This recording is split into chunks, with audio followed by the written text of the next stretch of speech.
I don't tell jokes. I tell anecdotes and lies. That was George Burns, lighting up the world with his cigar and his smile. But behind the laughter, he carried secrets no one guessed.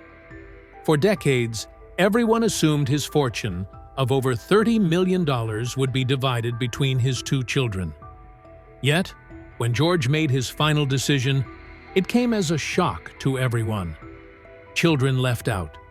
Friends were baffled. The money vanished to a place nobody expected.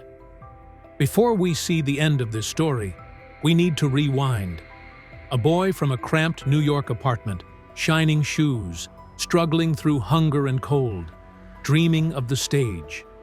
Years later, that same man became a legend, beloved by millions, yet quietly planning a finale that would leave people whispering for years. Who actually inherited George Burns's fortune? The answer will stun you. Stay with us. It's because we reveal the truth behind the joke, the wealth, and the secret that changed everything. Early Shadows. George Burns was born Nathan Birnbaum on January 20th, 1896, in a tiny apartment on New York's Lower East Side. He was the ninth of 12 children in a family that lived on the edge of poverty. His father, Louis, worked long hours as a canner, trying to earn enough to feed everyone. But money was always tight. His mother, Dora, scrubbed clothes for neighbors, washing each shirt and sheet by hand, just to stretch the family's meager income. The apartment itself was cramped 3 small rooms for a dozen people. Privacy was rare, and warmth came from bodies pressed together rather than blankets. Life was harsh, and George learned early what struggle meant. Some nights, dinner was nothing more than potatoes boiled in water, sometimes mixed with scraps of onion. Shoes were worn until holes appeared, and beds were shared by multiple siblings. Yet even in these challenging moments, George's sharp mind and humor began to emerge. He noticed the little ironies in life, the funny ways people interacted, and he used laughter as a shield. To help the family, young George took odd jobs. He shined shoes on street corners for 5 cents a shine, often waking before dawn to get a few extra pennies. Sometimes he sold newspapers or ran small errands for neighbors, doing whatever he could to contribute. On colder nights, he would wrap his thin coat tighter around him and sleep wherever he could find shelter, sometimes in alleyways, sometimes under staircases, anywhere that would protect him from the harsh winter chill. Hunger, exhaustion, and fear were constant companions. Yet these hardships shaped a boy with resilience far beyond his years. Even in the darkest times, humor was George's companion. The family spoke Yiddish at home, and the apartment was filled with jokes, quick quips, and laughter that cut through hardship. He observed how a simple joke could lift spirits, how a well-timed laugh could change the mood of a room. These early lessons in timing, observation, and human behavior became the foundation of his comedic instincts. Every insult he dodged, every teasing remark he heard on the street, and every moment of embarrassment were secretly training him for a stage he had not yet seen. George's childhood was a blend of struggle and hidden opportunity. While many of his peers would grow bitter from such conditions, he learned to adapt, to observe people closely, and to find joy in small moments. And this combination of street smarts, resilience, and humor would serve him for the rest of his life. From shining shoes and sleeping in alleyways to performing small acts for neighbors, each experience added a layer to his character. A character that would one day charm millions across America. By the time George was a young teenager, he was no longer just Nathan Birnbaum, the struggling Lower East Side boy. He had begun to understand the power of laughter, the importance of timing, and the value of patience. Little did anyone know that the boy who survived hunger, cold, and hardship, would grow into one of America's most beloved comedians, carrying the lessons of his early shadows into a life filled with fame, fortune, and unforgettable laughter. Finding the stage. By the time George Burns reached his early teens, his survival alone was no longer enough. He had tasted hardship and hunger, but he wanted more. He wanted the stage. At 14, driven by a mix of ambition and desperation, he left the cramped Lower East Side apartment behind and joined a stock theater company, hoping to sing, perform, and finally step into a world bigger than the streets he knew. His very first paid performance, however, was a disaster. The lights blinded him, his mind went blank, and he forgot every lyric he had rehearsed. The crowd, impatient and unforgiving, began booing until pennies rained down on the stage. Humiliation hit him like a cold wave, leaving him frozen and embarrassed. But beneath the sting of failure, George learned a critical lesson. Mistakes were not the end. They were teachers. Over the next few years, he performed wherever he could find an audience. He sang on ferry boats rocking in the river, recited lines on street corners, and took any role offered in small theaters, no matter how shabby. Every job, no matter how minor, sharpened his instincts. He experimented with stage names, trying George Burns, among others, in order to reinvent himself and stay employable. The world outside his family's apartment was harsh, but George realized that resilience and adaptability were keys to survival.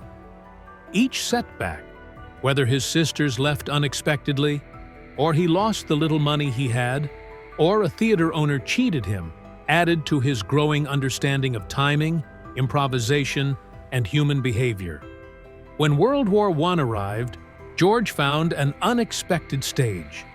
The Navy rejected him for being too short, but instead of giving up, he found a creative workaround. Disguised as a woman, he joined groups of entertainers performing for troops on ships. The risk was enormous. Any mistake could have landed him in serious trouble, but he succeeded. Singing for homesick soldiers, he learned how to captivate an audience, improvise on the fly, and command attention without raising suspicion. These moments demanded courage, quick thinking, and a sense of showmanship that would define his later career. Every alley, stage, ferry boat, and improvised act became part of George's training ground. He learned to read the mood of a crowd, respond to unexpected events, and turn chaos into laughter. This period wasn't just preparation for comedy. It was the forging of a man who could charm millions while keeping his personal struggles hidden from the public eye. By his late teens, George Burns was no longer just the boy from the Lower East Side. He had become an observer, a quick thinker, and a performer shaped by hardship and ingenuity.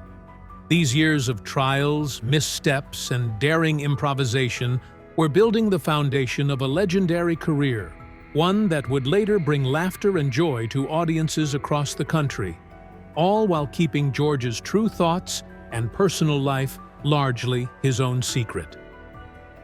Gracie Allen and the perfect duo. George Burns's life took a dramatic turn in 1923 when he met Gracie Allen.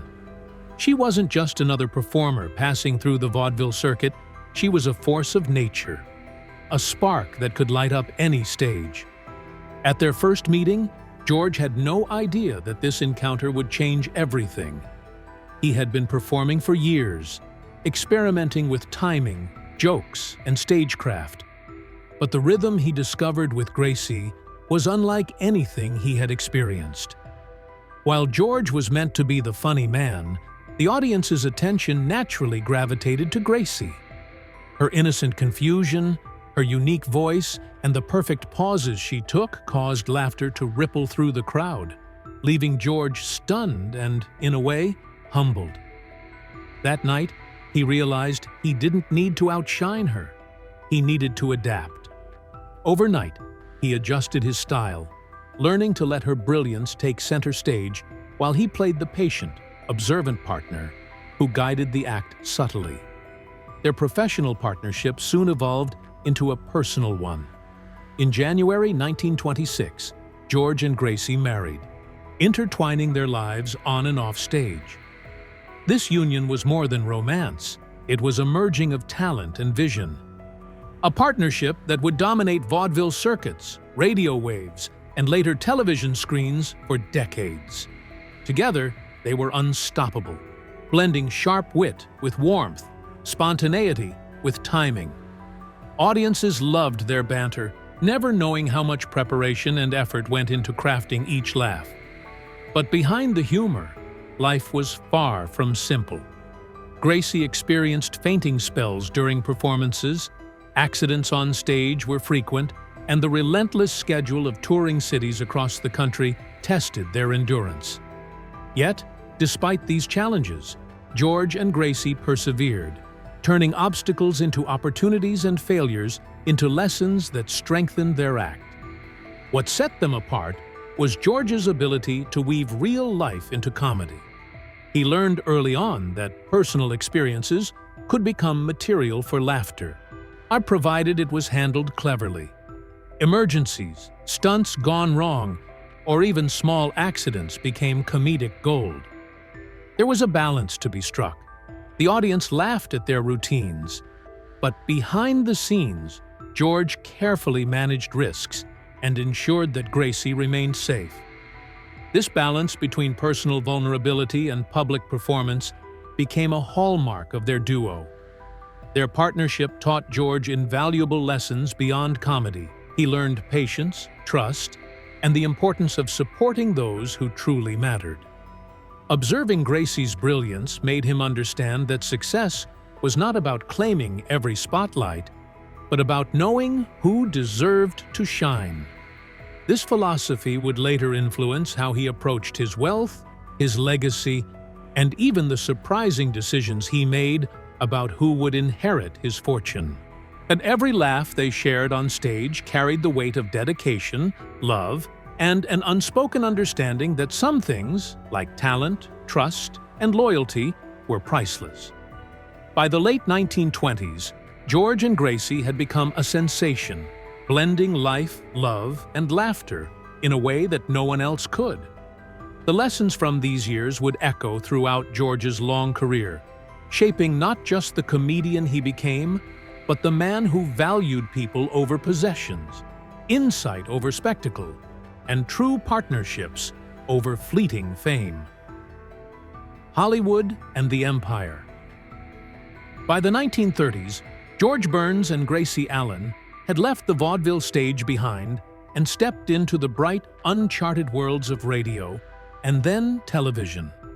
The crowds were bigger, the stakes higher, but George had learned early that talent alone wasn't enough.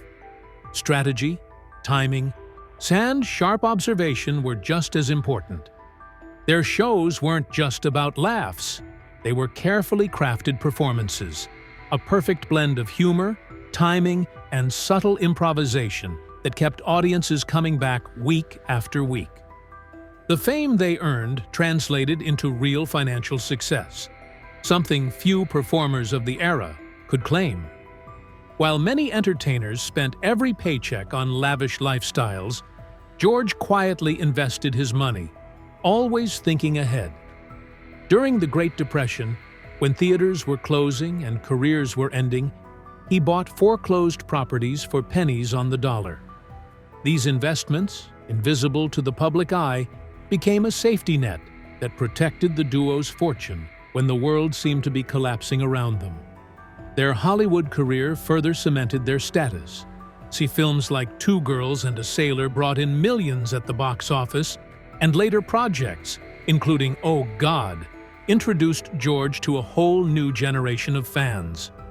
His signature cigar and martini were not just props. They became symbols of wit, charm, and sophistication.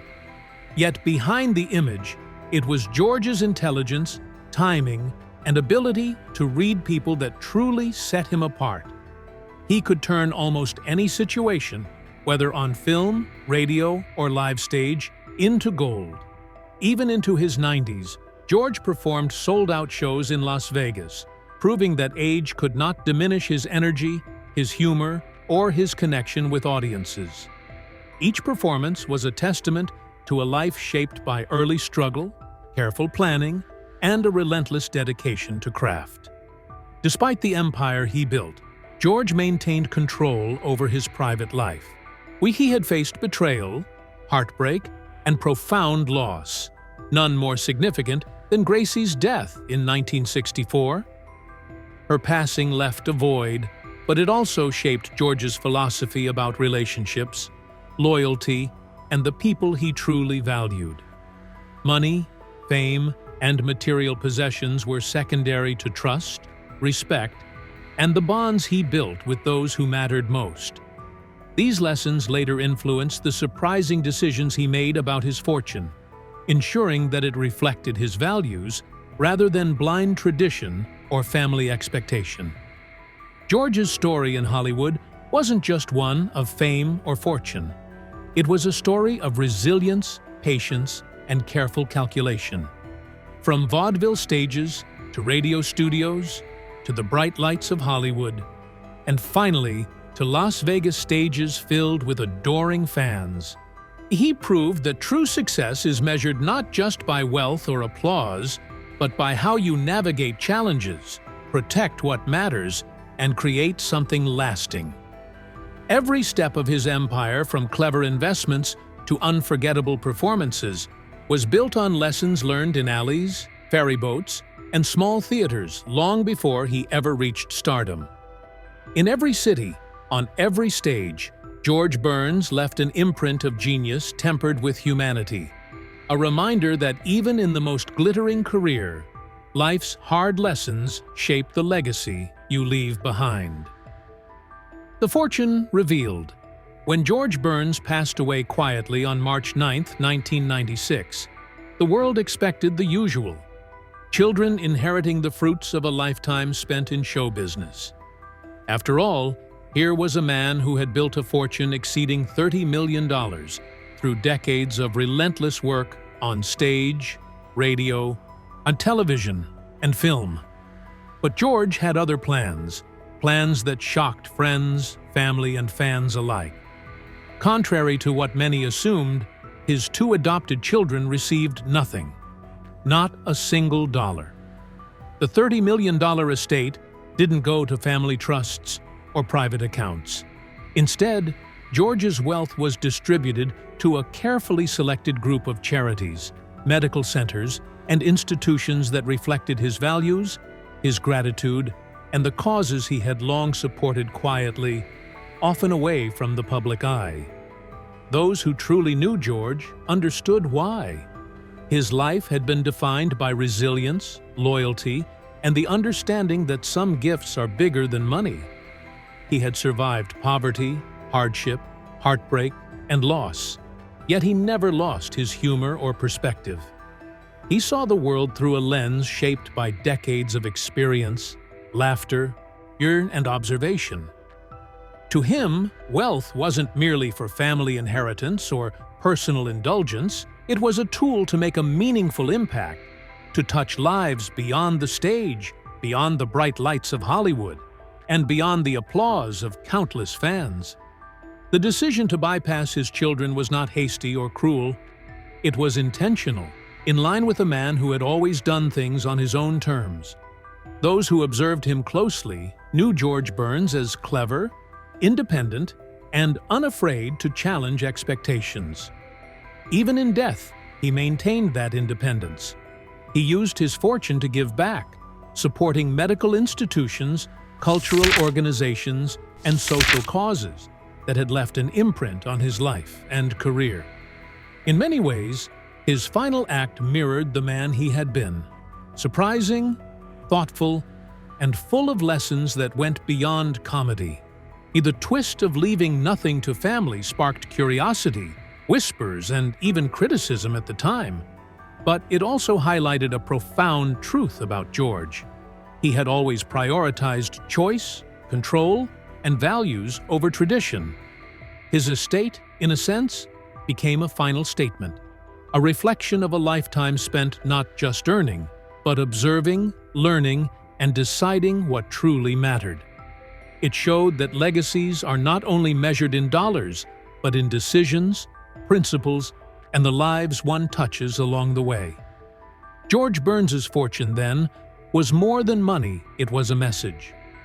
It reminded the world that life is full of surprises, laughter, and lessons, and that sometimes the most meaningful choices are the ones others might never expect. True to form, even in death, George Burns remained the master of timing, wit, and the unexpected. And he had spent a century making people laugh, teaching through humor, and living on his own terms. And his final act ensured that this lesson would continue long after the curtain fell. George Burns's life was more than comedy. It was a journey of survival, love, and reinvention. From shining shoes in New York alleys to selling out stages worldwide, he proved that humor and resilience could carry a man through hardship, heartbreak, and fame. His partnership with Gracie Allen shaped the golden era of entertainment, and his clever investments and careful planning built a fortune that reflected his values.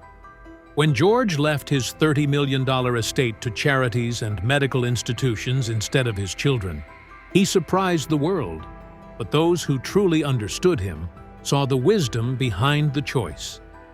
He gave the ultimate gift: laughter, legacy, and generosity that extended far beyond his lifetime. George Burns reminds us that life's true wealth isn't just money. It's the mark we leave on the world. Stay inspired, keep laughing, and never underestimate the power of a life lived on your own terms.